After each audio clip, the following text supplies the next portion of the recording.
kung ano to. Kung yung mga anak nyo, may hirapang kumain ng gulay, yan lang yung technique. Ito lang yan. Actually, ano to talong.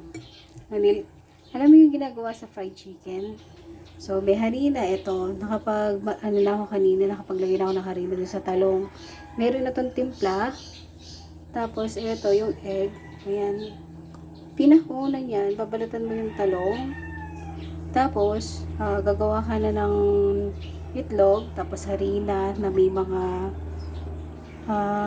seasoning. Ayan, may paminta, may bechin, mayroong harina, ayun. Asin lang at saka paminta.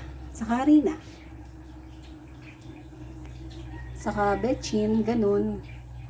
Tapos, ito na yung itsura niya. Yan, diba? Mukha siyang fried chicken. So, hindi ka na mahihirapan na pakainin yung anak mo. So, diba? Looks so yummy. Oh, ayan na yung finished product. Diba? Mukha siyang chicken. Mukha siyang fried chicken. Oh, yun lang. Thanks! Lance! Lance, tignan mo nga to.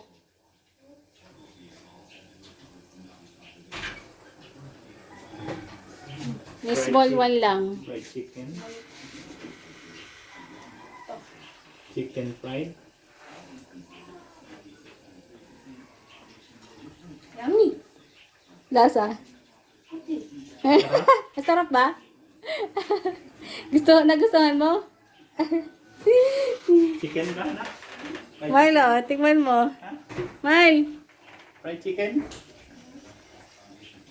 Fried chicken daw.